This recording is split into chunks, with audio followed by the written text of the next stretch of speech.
na wachezaji wetu, kusimama na timu yetu pate matokeo mazuri. Tukiendelea hivi maana yake kuna siku mimi nitapewa namba 8 pale. Wewe tukiendelea hivi kama hadi baba yake mzazi unamwambia maneno kuhusu mwanae, sijui mama yake maneno kuhusu mwanae, itafika siku hapa mtanikuta katikati ya uwanja. Bwana vipi? Nimesimama dimba, vipi Duke hayupo? Alikamwe kaingia. Vipi tunapelekewa moto kiungo nani? Vitinya huyo. Mambo yanakuwa magumu. Kwa hiyo ni muhimu sana tutambue nyakati tulizokuwa nazo. Hizi sio nyakati za kuanza kupelekeana maneno, ni nyakati za kusimama kwenye timu pamoja. Mistake inapokuja tusimame, tumwambie mchezaji, na mimi kama mnavyofahamu sijawahi kuwaambia wana Yanga wasitoe maoni yao. Watoe maoni yao kwa nidhamu, bwana leo kuna hiki na hiki, baada ya pale tunafunga mjadala, tuendelea kuisupport timu. Lakini tena mpaka kwenye namba ya simu, mpaka kwa mjomba wake, yani hata kama unamfahamu mjomba wake ana biashara ya dagaa, unaenda kununua dagaa na maneno, mwambie mjomba wako atuzungua. Sasa mambo gani haya? Kwa hiyo tusimame pamoja. Yani tunachokifanya sio ushujaa. Tunadhoofisha nguvu yetu kama Yanga. Yani wewe unavyosimama mwana Yanga umevaa jezi ya Yanga, unamtukana mchezaji siku 4 mfululizo. Sio kwamba wewe unakuwa mjanja, bali wewe unakuwa mshamba kwa sababu unadhoofisha nguvu yako mwenyewe na kumpa ushindi adui. Tukiwa imara, kundi likiwa pamoja, mashabiki tumeungana, wanachama tumeungana, viongozi tumeungana, players wameungana, hakuna cha kutuzuia tusitetee ubingwa wetu msimu huu. Tuwe pamoja, focus ibakie pale. Gono ujumbe ambao wamenituma wachezaji ni ulete, na naamini wana Yanga ni waelewa, watakuwa wametuelewa. Tupambanie timu yetu inshallah. Ali, hapo kwenye ubingwa. Ungechaji taa hiyo. Hapo kwenye ubingwa Ali, nikitazama msimamo wa ligi bado mpaka sasa hivi competition ni kubwa. Pengine kwenye mchezo huo leo ni namna gani ambavyo imewarudisha mchezoni, lakini pia focus sasa ya kuelekea kule kwenye ubingwa? Mimi nasikia raha sehemu moja. Na hii niseme nasikia raha sana kwa sababu Yanga akiwa anaongoza ligi kwa pointi 5. Ligi inakuwa mbovu. Kama ligi mbovu, wapinzani dhaifu. Akiwa anaongoza pointi 5. Zikibakia alama 2, Yanga ndo anakuwa mbovu, ligi imechangamka. Ligi inakuwa imechangamka. Kwa hiyo mimi napata raha kwa hata hivyo ufika pointi 2 hivi. Mimi maombi yangu twende hivi mpaka mwisho. Ili angalau mtu sema kama Yanga hii ligi ngumu. Maana zikifika 5 tu mnakata tamaa na nyinyi waandishi kama mnacheza. Ligi mbovu, Yanga anaongoza ligi mbovu. Hakuna ushindani. Zikibakia 2 ndio mnakuja juu sasa. Ligi imechachamaa, ushindani ni mkubwa, mnaonaje kama Yanga? Yuko point 5 Betha sio hilo swali. Ungesikia ligi unavyoona wapinzani wanazidi kuangusha point kila siku na nini? Mimi natamani hii 2 iendelee. Unajua mwaka jana kama mnakumbuka, tulienda point 1 mpaka kwenye dabi. Mpaka kwenye dabi tukawapiga tukawa point 4 juu. Kwa hiyo hizi 2 mimi natamani ziendelee mpaka siku ya ubingwa ili Yanga tupo Isamuya siku ya mwisho. Tuje JKT hapo. Simba hapo wana uwanja wapi wanacheza? KMC. Maana nimesikia taarifa wanataka kuhama uwanja. Kuna sehemu alienda kuomba hifadhi. Wewe unasema wewe, mimi sijui. Nimesikia wanataka kuhama pale KMC, lakini kule walipokwenda wametimuliwa vipi? Wametimuliwa vipi? Wewe. Watu wachezaji wametapika wiki nzima, wapelekee tena kijiji. Bakini huko na Yanga. Pamoja huko. Tuletee shida huko. Kwa hiyo tuko nao KMC. Taifa hamna? Taarifa wakubwa watapishani. Wakubwa watapishani. Sasa siku hiyo wakati wao wanacheza mechi ya mwisho na KMC. Sisi tunacheza mechi hapa na JKT. Ili muwe busy, mnafuatilia huku, mnafuatilia huku. Wewe utakuwa uwanja gani siku hiyo? Inategemea sasa. Yaani inategemea nini yani? Majukumu yatakayopangiwa. Utakapangiwa. Umeruka vizuri. Hiyo siku ili mfuatilie huku na huku yani. Lakini ligi mimi nilizungumza mapema. Tulikuwa tuna pointi 5 kwamba mnakosea mnaposema ligi dhaifu kwa sababu Yanga anashinda. Ligi ni ngumu, wapinzani wanaimarika, wapinzani wako bora. Kwa hiyo tusikosee heshima ligi kwa sababu Yanga anashinda. Tuipeni heshima yake. Yanga kuna siku amefungwa sikafungwa na Dodoma. Maana yake ligi ni ya ushindani, Dodoma na timu pia ya kuifunga Yanga. Maana yake timu yote inaweza kuifunga Yanga. Kwa hiyo tafsiri yake tunaposhinda sisi tunashinda kwa uwezo wetu. Tunajiandaa kushinda hizo mechi. Hatushindi kwa sababu wengine ni dhaifu, kwa sababu sisi ni bora kuliko ubora ambao wako nao wao. Kwa hiyo sisi tutajiandaa vizuri na naamini inshallah tutatetea mataji yetu msimu huu. Ali, ukitazama Young Africans kipindi mpaka wanakuja kucheza katika uwanja huu wa Meja Isamuhyo, mechi yenu ya kwanza kupata goli ilikuwa dhidi ya Mtani. Pengine hii inaweza ikawa kama imewarudisha kwenye mchezo kwa namna moja ama nyingine mpaka hii leo. Mimi nitakwambia ndugu yangu, tumeshinda leo goli 2-0. Lakini katika maisha yangu ya uongozi, nikiwa kiongozi wa Yanga, sijaona uwanja mgumu kama uwanja wa Isamuhyo. Uwanja mgumu, nina sababu nyingi za kitaalamu. Unajua size ya huu uwanja, ukiwa umezoea kucheza KMC ukaja ukacheza Isamuhyo na haujapata muda wa kutrain wa kutosha, lazima ustruggle. Lazima. Yaani ndio uwanja pekee ambao kama hauchezei utakusumbua. Sababu sidhani kama kuna ligi kwenye ligi yetu una uwanja, sijui kuhusu uwanja Mkapa vipimo vyake, lakini sijui kama kuna uwanja mwingine wa ligi una size. Azam ifike hapa. Azam sinaingia vitatu hapa. Nyie. Kataja. Bwana kwa nini hamuoni? Tunaona kama vile aje mambo zake si wanadanganya zaka na mambo yake. Nyie hamuoni? Katika uwanja nyinyi mtumie kipimo kipi? Sikiliza nikwambie, siku nyie wenyewe waandishi sio kila kitu mnaambiwa mnakubali. Si mechi imeisha? Chagueni mwajitolea, tembea hapa. Kutoka pale mwanzo atembee. Ujue uwanja ukitoka hapa goli hili mpaka katikati ya uwanja, ukimwita kule akusikii. Yaani atoke mtu aende kule, Azam unakaa nyuma uwanja mwingine mnaitana mnasikiana. Hapa goli hili mpaka katikati ya uwanja, ugeuka umwite akusikii mwenzako. Huu uwanja ni mkubwa. Alafu kipindi cha hali ya hewa kama hiki, pichi pia inakuwa inapata matatizo. Ndio maana mechi ikiisha salama hapa unamshukuru Mungu. Umeona leo yao kuna mpira itaka kupiga akapiga chini. Ile ni jeraha la henka au nyama unapoachana pale. Mshukuru Mungu tu kamaliza salama, lakini nasijui mpaka leo tutampime. Ile tayari mchezaji akiwa anapiga akakita chini hivi ni jeraha kubwa unasababisha pale. Kwa hiyo hii uwanja huu mimi binafsi ndio uwanja sijawahi kuuzoea mimi Isamuhyo. Au unafanana na uwanja wa kina Masanza kule. Sasa kuna kitu mnakichanganya. Mimi bila GSM ningeishi miaka yangu yote nikiamini Singida wana uwanja. Kivipi? Tuweke sawa. Yes. Naudia, bila GSM ningeishi miaka yangu yote nikiamini Singida wana uwanja. Kwa Mama Sanza ana uwanja pale kwao. Lakini baada ya GSM kuleta wataalamu na kuona uwanja unavyotakiwa uwe, nimegundua Masanza wana eneo la kuchezea mpira. Sio uwanja. Uwanja una sifa nyingi. Ile ni eneo, yani ni kama shule ya Muungano, kuna eneo la kuchezea mpira limepandwa nyasi. Ndio ile eneo la Singida.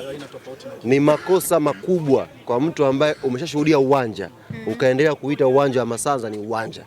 Lile ni eneo la kuchezea mpira ambalo wana Singida walikubaliana tuchezeni hapa. Ukiita uwanja inabidi uje pale ya Yanga tukupe michoro. Uione kama uwanja unakuwa na VIP box, unakuwa na VIP, unakuwa na mageti, unakuwa na dressing room na hii, unakuwa na gym, unakuwa. Sasa pale kwa kina Masanza ukitaka kahawa ni utoke nao nyumbani kwenye chupa ya chai ndio uje nao miminiane. Lakini uwanja mpya wa Yanga kahawa unabonyeza kwenye kikombe. Unabisha ulikuwepo? Ramani sipo, unatrap kwenye kikombe na shuka unakunywa. Lakini wakina Masanza kule utoke na chupa ya chai nyumbani. Mje pale half time ndio mnamiminiana. Ukichelewa imeisha hiyo. Mazingira alafu kingine sema Singida baridi. Ukitaka kwa mimi nielewa kuchezea ni baridi inayoingia pale. Uwanja wa Yanga unapokea hali zote. Pakiwa pana jua kali utakupa yes, tumefunga. Hamjaona mchoro vizuri? Kuna AC zimetegeshwa zile kwenye juu kwenye pale. Na ile uwanja niwaambie tu watu hapo. Wenye tabia ya kuleta uchawi wa mvua. Tukikutana tunafunika. Yaani pale Yanga uwanja wetu jamani, nitakuwa atoki mtu kweli. Ukija na mauzauza ya mvua tunafunika juu. Sisi na wewe kwenye mwanga. Yaani hamna kuna timu ketu kucheza nayo. Fuatilieni, tulicheza nayo. Si kama ni hali ya hewa tu. Ndio hali ya hewa timu hiyo tu. Jangwani uwanja mpya tumetegesha. Ikaribia hiyo mechi tukiona manyunyu. Unajifunga, twendeni huko ndani. Yaani kwa hiyo naibia vitu vingi na yeye hamjashuhudia viwanja mnazunguka sana. Mtashuhudia uwanja jamani wa Yanga ambao niwaambia siku ile kwamba ukitoa uwanja wa timu ya taifa ya Morocco, uwanja wa pili kwa ubora na uzuri Afrika ni uwanja ambao Yanga tutakwenda kuujenga. Kibongobongo hakuna. Mkapa unauzidi uwanja wa Yanga kwa ukubwa. Bunju ni poli la sungura hilo. Zungumza vitu vingine. Ni eneo ambalo watu wanafanya mazoezi leo, usiku wanaingia sungura kula majani. Sasa huwezi kwa uwanja huo. Ipo faida mnadhani ya kwamba vilabu vingi vinabidi vichukue somo kutoka kwa uongozi wa Young Africans? Somo nimeshalisikia.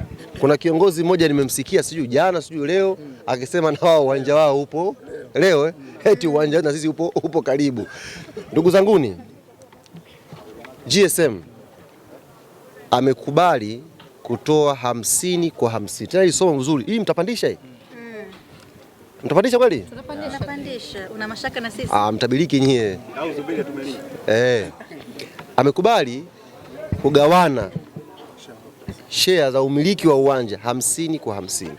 Jana kuna mchambuzi, jina sitamtaja, kuna mchambuzi mmoja akanitumia message akaniambia hii 50 kwa 50 ikoje hii? Kwanza mtu kimenifurahisha, awali Yanga walikuwa hawajengi uwanja, ndio ilikuwa story kubwa. Tukawaambia tunajenga, waongo. Baada ya kumuona GSM kasaini pale, story imebadilika sasa. Washaanza kuamini Yanga anajenga kweli uwanja. GSM huwa hababaishi. Sasa wameanza 50 kwa 50. Akaniambia inakuaje? Nikamuuliza yule mchambuzi, wewe una maoni gani? Akaniambia ndakuwa mmiliki uwanja wenu au mkijenga uwanja akija investor baada ya muda mnampa muda anarudi. Nikamwambia hili ni tatizo kubwa ambalo wewe pengine uko nalo na watu wengi wanaojadili kuhusu viwanja wako nalo hawafanyi research. Nikamwambia nitajie mtu. Nikamwambia uwanja wa Emirates ni uwanja wa nani? Uwanja wa nani? Emirates. Uwanja wa uwanja wa Emirates nani anao-own? Arsenal. Hii mmejibu kama mmejibu wenzenu jana. Nendeni mkafanya research. Nani anaumiliki uwanja wa Emirates? Kwa share. Shekhe, ukinijibu ili jamii jua uje unijibie hapa. Hivyo tunajua kama wewe ndo hujui. Nikampa swali la pili. Kila siku mnasikia hapa uwanja wa Anfield na mnaimba. Nani anaumiliki uwanja wa Anfield? Akajibuje na wewe? Liverpool. Nikampa naye assignment. Nendeni kafuatilieni. Nani ana own uwanja wa Anfield? Shida ni kwamba tumekuwa tukiishi hivyo siku zote. Kipindi hicho mitandao sijui utandawazi ulikuwa hatufuatilii. Kutoka hapa anzeni kufuatilia. Yaani discussion ya uwanja kabla hujaingia, anzeni kufuatilia.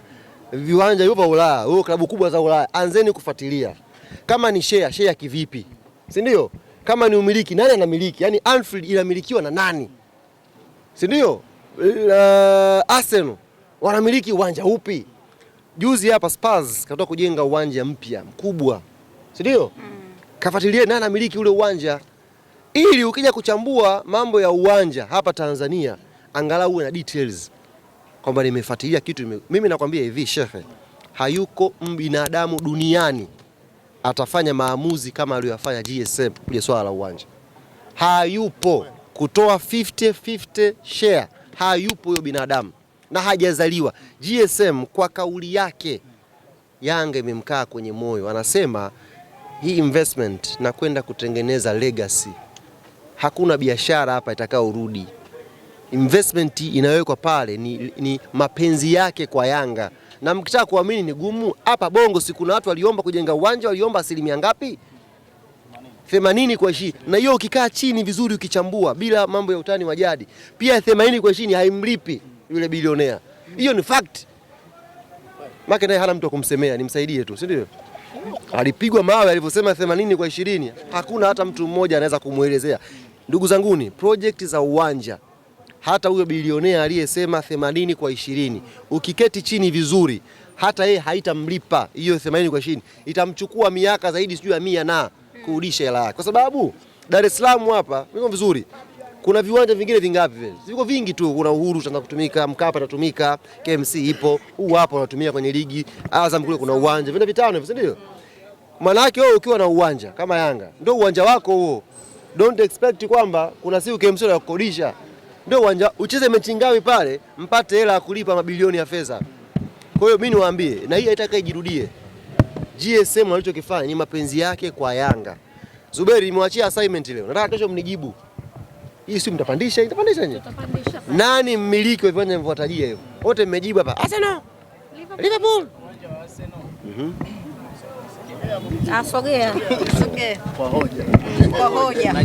Usijiamulie sasa. Usijiamulie mambo. Subiri, nishikilie vizuri, shikilia mic au kwa sababu nataka nijibu. Hapana. Haya, uwanja wa Arsenal unamilikiwa na Arsenal wenyewe. Kwa sababu gani? Arsenal walifungua kampuni ya kuweza kumiliki uwanja kupitia udhamini wa Emirates, ndio? Na hisi ndo jibu lenyewe. Usihisi. Ndo jibu lenyewe. Of course ndo hivyo. Ndio hilo. Sasa kupitia kampuni yao ndo anamiliki wenyewe uwanja. Sasa mimi nakupa assignment na wewe. Na huyu naye kafuatilie. Au sio? Kafuatilie. Mijadala hii ya uwanja imekuja wakati ambao watu wengi hawana knowledge ya mambo ya uwanja. Kwa hiyo ukifuatilia chini ndio utajua hizi kampuni ambazo zinajenga kwenye viwanja zinajenga vipi, club zinapata nini. Fuatilieni. Ndio maana nyie mlivyoambiwa 80 kwa 20 mkaanza kupaza midomo, mkaanza kumshambulia tajiri. Nataka nikuhakikishie tajiri hata 80 kwa 20 pia haitamlipa. Ni fact, haitamlipa. Project za uwanja tena kwa taifa letu la Tanzania, tuwapeni support hao wawekezaji wajenge. Kwa sababu yani haimlipi kwa sababu gani? Ukiwa mmiliki una haki ya kuzungumza kitu chochote ambacho kinaingia kwenye uwanja. Kuzungumza chochote kinachoingia kwenye uwanja? Ngoja kupe mfano. Leo tumecheza hii mechi hapa. Si ndio? Au tufanye mechi ya Benjamin Mkapa. Uwanja ule ni mali ya nani? Serikali. Tumecheza pale ile mechi, imeingia gate collection. Pato ambalo linakwenda kwa mmiliki wa uwanja. Unajua unaweza ukaona watu 60,000 ukajua kwamba milioni 500 anaichukua serikali. Mwenye uwanja anachukua 15% kwenye gate collection. 15%. 15 sio 50. 15 sawa. 15%. Tufanye mfano, imechezwa mechi, gate collection imekuwa shingapi ulisema? Imekuwa labda milioni 50 labda.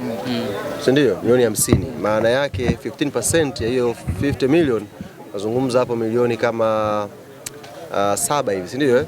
Kama 7 hivi. Nazungumza hapo. 7.5 Haya. Sasa mradi umekuwa labda bilioni 80 kajenga. Mnacheza mechi 15 za nyumbani za ligi. Milioni 5 mara hiyo hela kwa mechi 15. Mnatumia miaka mingapi kumlipa tajiri yenu? Na hiyo milioni 5 ndio tunazungumza share sasa. Hiyo 7 ulosema ndio share inapoanzia hapo sasa. Shareholder. Ndio inapoanzia share hapo sasa kwamba si mmekubaliana, yani hiyo amount unaolipa ya miliki ya uwanja ndio share inapoanzia. Sio ile yote ile. Ile share ile milioni 7 ndio mnapoanza kugawana kwamba umesema 80 kwa ngapi? Kwa 20. Haya 70 ya milioni 7 ni shilingi ngapi? Anarudishaje? Kiwali unaelewa? Nakodoa macho. Hapo miaka mingi. Ndio maana nakwambia hivi. Sisi Yanga tuna bahati. GSM hana tamaa. Aliamua kwamba 50 kwa 50 alafu bismillah. Liga ametaka liga sibakie. Sasa hii shida ni kwamba nyie huwa muelewe. Yaani naona niliongea Zuberi kwa. Beth, unaona niliongea kwa hawa. Vichwa vyao vilivyo. Nimepita hapa, nitokea asubuhi akishakutana kwenye vikao vyao. Unakuwa watu wamoja tena. Sawa, tunashukuru. Shukrani.